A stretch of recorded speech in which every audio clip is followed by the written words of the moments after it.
Hey everyone, what's going on? This is Adam from Adam and the Slinkies, and I just received our new band poster for our upcoming concert from the printers, and I wanted to share it with you guys first. Now, I'll tell you, I picked out all the fonts on this thing myself. It is sick. So let's go ahead and take a look.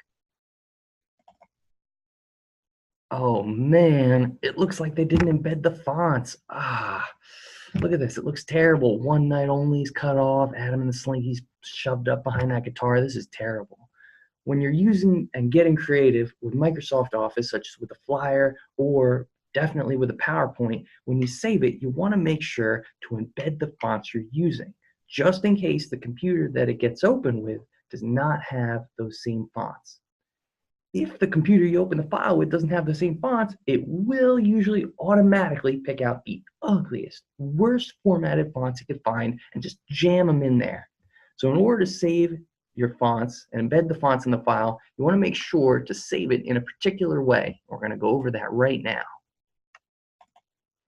So here are the two posters side by side just to show you what it was supposed to look like. How awesome is that? One Night Only, Adam and the Slinkies, rock and roll, and then this thing over here that didn't have the fonts embedded looks terrible. When you're saving a file and you're using very intricate fonts, you want to save it in a specific way. So we're going to go up here to File. I'm going to show you two different ways to access the same thing. The first and the most straightforward is to click on Save As, click on where you want to save it, and then when this thing pops up, instead of just clicking Save, we're going to go over here to Tools. And we're going to click the drop down. We're going to go to Save Options. So what we're going to go is we're going to go down here to preserve fidelity when sharing this document. And we have a couple different options. First and foremost, you want to make sure that you are embedding fonts in the file. That makes sure that the fonts that you are using will be saved into the file, regardless of the computer that opens them. And then you have a choice. If you don't expect people to be doing any editing, you can click on this option here, embed only the characters used in the document. And so that'll keep the file size smaller, but it only embeds the fonts for those specific letters that are only in the document. So if you think someone's going to be editing it, you want to make sure that this is unchecked. For right now, we'll keep it checked because I'm done editing it. And then you hit OK, and you select where you want it to be saved. You hit Saved, and boom, there it is. One thing to keep in mind when you do embed fonts in a file, it will be a little bit bigger. For example, the file here, when I didn't embed the fonts, was only 1.4 megabytes. But when you go to embed the fonts, it gets a little bit bigger. In this instance, it's only 1.65, so not a big deal. But when you're using this on, say, a PowerPoint, it can make a huge difference.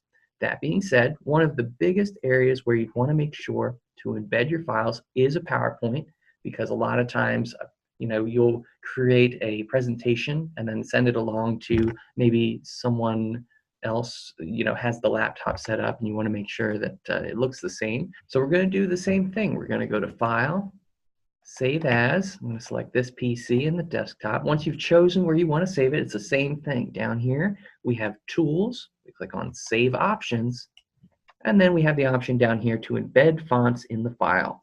We have slightly different options here than we did in Word. You can embed only the characters you used in the presentation. So if you're done the presentation, you don't expect anyone else to be making any edits. Say, you're sending it to someone else who'll be putting it on their laptop. You can choose that one, or you can choose to embed all characters if you expect someone to make other edits, or if you expect to, accessing it from a different computer, be able to make edits yourself. So if you're done with it, I should select using embed only the characters used in the presentation. If you're not done with it and you want to send it along for someone else to make edits, I would select embed all characters. Now the thing to keep in mind though is this does make the file size, once again, in PowerPoints especially, quite a bit bigger. So you might have to send it instead of in an email, you might have to use either a Google Drive or a Dropbox.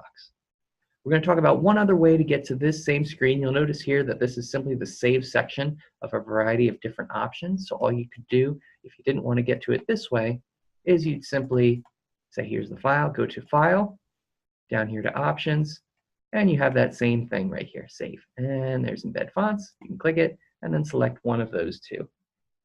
One last thing I want to mention, if you're working in Word, if you are finished making all your changes and want to keep the file size smaller, you can always choose to export your flyer or document as a PDF. That will default to embedding the fonts. But if you want to keep it in that Word document, I would select the Save option to embed your fonts as we just discussed.